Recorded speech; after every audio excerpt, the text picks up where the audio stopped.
O 324 é o crime do fominha. Por quê? O nome do crime é exercício funcional ilegalmente antecipado ou prolongado. Esse crime aqui é o cara que é fominha. Então veja só, entrar no exercício de função pública antes de satisfeitas as exigências legais. Então pensa o seguinte, você está fazendo curso agora preparatório para concurso. Por mais que você tenha um pensamento positivo e queira passar na prova, você não pode, por exemplo, chegar lá na Polícia Civil e começar a trabalhar. Por quê? Porque você não passou ainda. Qual é a exigência legal para você começar a trabalhar lá? Você passar no concurso. Então, se você entrar no exercício da função pública antes de satisfeitas as exigências legais, no caso, passar no concurso, você estará cometendo crime. Ou ainda, se você continua a exercer a função pública sem autorização, depois de saber oficialmente que foi exonerado, removido, substituído ou suspenso. Então imagine que você está trabalhando, você já passou no concurso, mas aí você fez alguma coisa errada e você foi exonerado. Ora, se você foi exonerado, você precisa discutir isso judicialmente. Então você foi exonerado, você vai precisar contratar um advogado, tipo eu, né? E vai discutir essas questões no judiciário, para que no judiciário você possa reverter essa demissão. Então, se você foi exonerado, se você continuar a trabalhar mesmo exonerado, você está cometendo esse crime. Outra situação, você pode ter sido removido, você estava trabalhando em São José, foi transferido para Caçapava, foi removido para lá. Mas você fala assim, não, eu vou continuar trabalhando em São José. Aí o seu chefe fala, meu, você tem que ir para Caçapava agora. E você fala, não, eu vou ficar aqui. Então você começa a trabalhar, você continua, na verdade, a trabalhar, tendo sido removido para outro lugar. Ou então você foi substituído. Imagine que você tinha um cargo de chefia dentro da sua repartição pública e num determinado momento você não foi mais chefe. E você continua a trabalhar como chefe mesmo tendo chegado outra pessoa para substituir você. Também você está errado. Então, essa é outra possibilidade. E uma última possibilidade é você ir trabalhar sem autorização quando você foi suspenso. Então imagine o seguinte, você fez alguma coisa errada e você foi suspenso por 5 dias. O que vai acontecer? Você não pode comparecer à repartição nesses 5 dias. Você vai ter descontado o seu salário, você não vai trabalhar e aí isso inclusive vai ter reflexo nas férias, vai ter reflexo em licença-prêmio, se for o caso. Mas veja, se você foi suspenso do trabalho, significa que você não é bem-vindo ali naqueles dias. Então você não pode ir trabalhar. A pena é uma pena até pequena, detenção de 15 dias a 1 mês. Então esse é o crime do 324, entrar no exercício, que quem entrar no exercício é realmente começar a trabalhar. Você começa a trabalhar antes de ter passado, está errado, ou você continua a trabalhar sem autorização quando você já passou, mas aconteceu alguma coisa. Você, por exemplo, foi exonerado, você não pode voltar para a repartição. Você foi removido, você não pode ir para a repartição, você tem que ir para a repartição onde você deve estar. Você foi substituído, você não deve estar onde você quer estar. Você tem que aceitar essa substituição. E se você foi suspenso, você também não deve comparecer ao trabalho naqueles dias de suspensão. Outro crime, violação de sigilo funcional, um crime importante, em revelar fato de que tem ciência, de que tem conhecimento em razão do cargo e que deva permanecer em segredo. Por exemplo, você sabe que vai ter uma operação policial. Você é um policial e você sabe que tem um processo em segredo de justiça, portanto, deve ficar em segredo aquilo e você conta para alguém. Ou você facilita a revelação, então você pode cometer o crime revelando, então você mesmo fala para alguém, ou você facilita essa revelação. Como que você facilita essa revelação? Por exemplo, você deixa o seu computador aberto e outras pessoas que não deveriam saber daquilo ficam sabendo. Então você facilita essa revelação. Pena de detenção de 6 meses a 2 anos ou multa se o fato não constitui um crime mais grave. Como assim, professor? Um crime mais grave? Ué, pode ser que, porventura, você está fazendo isso porque você, por exemplo, recebeu um dinheiro para vazar essa informação. Então aí, no caso, nós estaríamos diante de um crime de corrupção passiva. Então, se você simplesmente foi um Zé Mané que revelou esse fato, sem que ninguém tivesse pedido, você fez isso, e foi o boca aberta que revelou um sigilo funcional para alguém, você já está cometendo esse crime. Ainda você está cometendo o crime se você facilitar essa revelação, por exemplo, deixando os documentos em cima da sua mesa, deixando o computador aberto, por exemplo, alguma coisa nesse sentido, você também estará facilitando, estará cometendo o crime de violação de sigilo funcional. E só preste atenção, porque isso pode até ser um indício de um crime mais grave, por exemplo, por exemplo, de você ter recebido um dinheiro simplesmente para vazar essas informações. Aí, nesse caso, você não estará violando o sigilo funcional. Na verdade, você estará cometendo um crime de corrupção passiva. Isso já, inclusive, foi perguntado em concurso. O funcionário que recebe o dinheiro para violar um segredo funcional não comete o crime de violação de sigilo funcional. Porque aqui nós não falamos em dinheiro. Por quê? Porque só há essa violação de sigilo funcional se você for realmente um Zé Mané. Você está fazendo isso porque não sabe guardar a língua dentro da boca. Quando você recebe um dinheiro para violar o segredo, opa, aí nesse caso nós estamos falando de uma situação em que você está cometendo o crime de corrupção passiva, tá? Por favor, não confunda. Então, se você revela um segredo porque recebeu dinheiro, estamos falando lá da corrupção passiva. Se você revelou um segredo simplesmente porque quis revelar, você está cometendo o 325, violação de sigilo funcional. Aí o parágrafo 1º diz que também incorre na mesma pena quem, inciso 1º, permite ou facilita, mediante atribuição, fornecimento, empréstimo de senha ou qualquer outra forma, o acesso de pessoas não autorizadas a sistemas de informações ou banco de dados da administração pública. Então, esse é o caso, por exemplo, de você colocar, você cadastrar o seu pai, a sua irmã, a sua mãe no sistema da Receita Federal para ficar consultando quem é que tem patrimônio. Olha que maluco. Então você, como servidor público, você não pode entregar sua senha para outras pessoas e você também não pode cadastrar outras pessoas para ter acesso a informações. Então, esse é o inciso 1º. Se você permite ou facilita o acesso, né, das pessoas não autorizadas a essas informações. Você faz como? Você faz o cadastro dessa pessoa, você empresta sua senha, você não pode emprestar sua senha. Né? Então essa é a primeira possibilidade. E a segunda, do inciso 2º, então esse aqui é o inciso 1º. O inciso 2º é o crime quando você usa indevidamente desse acesso restrito. Vou te dar um exemplo, hein?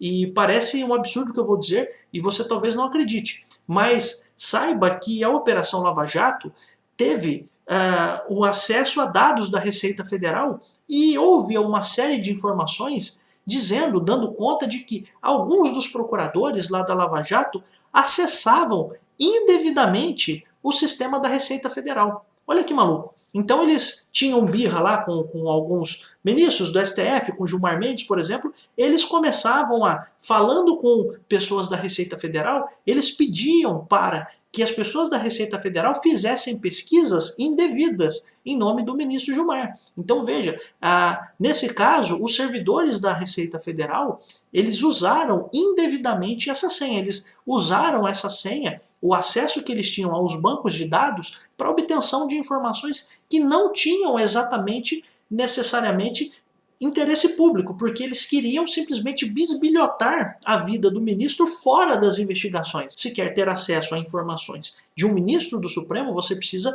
cumprir todas as determinações legais para isso.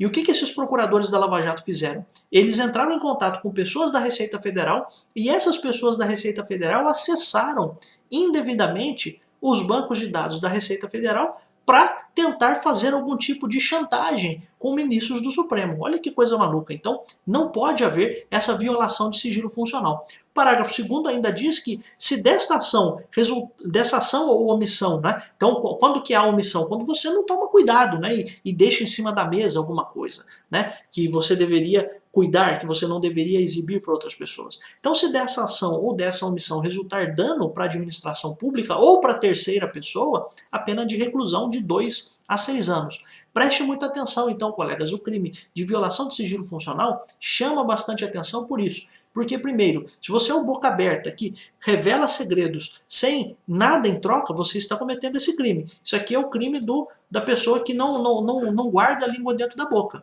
Agora, se a pessoa recebe dinheiro para violar um sigilo funcional, aí nós estamos falando de corrupção passiva.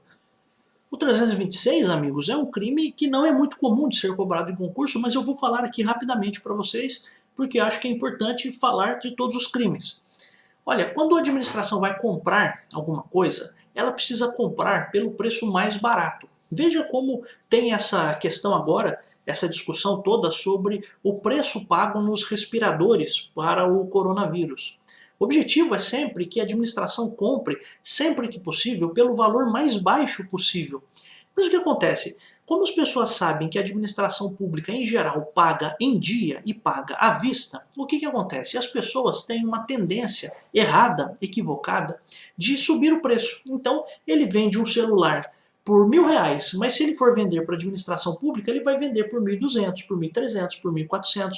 Preste atenção, há necessidade de se fazer uma competição. Então se faz um processo de competição para ver quem é que tem o menor preço para ser vendido aquele produto. Isso a gente chama de licitação. Então a licitação é um tipo de concorrência. Você tem várias pessoas concorrendo para ver quem é que vai oferecer um preço menor. Mas uma coisa que acabou acontecendo, você deve ter ouvido falar, dentro da Operação Lava Jato, inclusive, de pessoas que combinavam preços de licitação. E isso é uma coisa muito ruim. Por quê? Porque numa situação como essa, as pessoas, as empresas combinam colocar o preço lá em cima. Porque muito embora a administração tenha que pagar um valor menor, se todo mundo combinar e colocar o preço lá em cima, a administração pública vai ser obrigada a pagar um valor mais acima. E aí o que acontece? A lei de licitações diz que todas essas propostas devem ser colocadas no envelope e esse envelope deve estar fechado, deve estar inviolável. E aí o que diz o artigo 326? Diz que é crime se for violado o sigilo de proposta de concorrência pública ou ainda se for proporcionado a terceiro o ensejo de devassá-lo. O que é devassar? Quando você fala assim, fez uma devassa na vida de alguém, quando você fala do verbo devassar, você está mais ou menos dizendo o seguinte, vamos revelar tudo. Então você, como servidor, se você de fato proporcionar que uma terceira pessoa tenha acesso às propostas, você está cometendo crime. E você, também como servidor, abrir essa proposta antes da hora, possivelmente para falar para outra pessoa qual é o preço, você estará cometendo esse crime.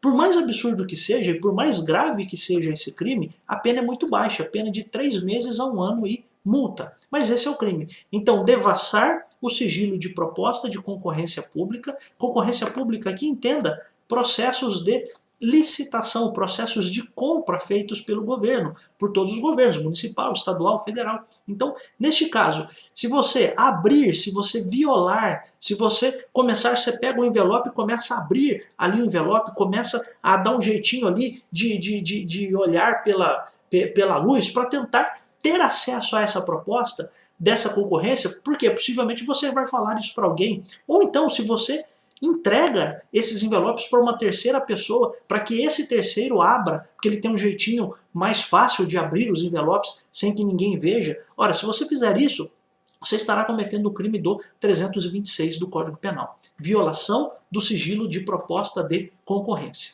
Então, quem devassa é o próprio servidor, ou então o servidor entrega esses envelopes para outra pessoa devassar. É um crime cometido pelo servidor. E o último crime é o crime de usurpação da função pública. O que é usurpar? É uma forma suave de você dizer que você está tomando alguma coisa de alguém. Tem até aquela novela, A Usurpadora, que tomava o direito a alguma coisa de uma outra pessoa. Então, usurpar é tomar o exercício da função pública de alguém. Então, você simplesmente chega num guarda de trânsito e diz para ele o seguinte, ó, sai daqui porque agora o guarda sou eu. Ora, coisa absurda, mas é o crime, né? Então, você, por exemplo, está na função de fiscal. Você, ao invés de passar no concurso para fiscal, você chega no fiscal, pega todas as roupas dele e vai nas lojas fiscalizar e, obviamente, né, cobrar propina. Né? Numa situação como essa, você está cometendo o crime de usurpar o exercício da função pública. Você tira o funcionário público e você vai lá e comete o crime. É um crime maluco, mas esse crime existe. Quem tem maluco para fazer isso? Opa, claro que tem. Tem louco para tudo nesse mundo. Então 328 é isso, usurpar o exercício da função pública. Pena, detenção de 3 meses a 2 anos e multa. E aí, obviamente, o parágrafo único diz, se do fato o agente aufere vantagem, pena de reclusão de 2 a 5 anos e multa. Então aqui nessa situação da vantagem, é a situação que eu falei, por exemplo, para você, de alguém que se passa por um fiscal né? Ele simplesmente pega o crachá de alguém, pega as roupas de alguém, se faz de fiscal e chega lá no estabelecimento e cobra propina ainda. Então, além de ele estar cometendo o crime de tirar alguém da função pública, ele ainda vai até uma loja, uma empresa e ainda ofere vantagem, ele ainda obtém vantagem. Tá? Então, num caso como esse, nós estamos falando do crime do artigo 328, usurpação do exercício de função pública. Dentro dos crimes que são cobrados em provas de ensino médio, de nível médio, esses crimes são, em geral, os crimes mais cobrados. Todos esses crimes que eu tratei aqui em vídeo e também na nossa primeira aula. Então é muito importante que você faça uma revisão, que você reveja as aulas, que você possa assistir essas aulas até olhando as suas anotações, assista essas aulas mais de uma vez e eu tenho certeza que isso vai ser muito bom para você. Se você tiver alguma dúvida, entre em contato comigo, pode me chamar, né? Então eu fico aqui mais uma vez agradecido por você ter dedicado esse tempo, por estar aqui me assistindo e se quiser falar comigo pode me chamar, você tem todas as formas aí de contactar-me e fico sempre à disposição dos colegas, tá bom? Um grande abraço, tchau!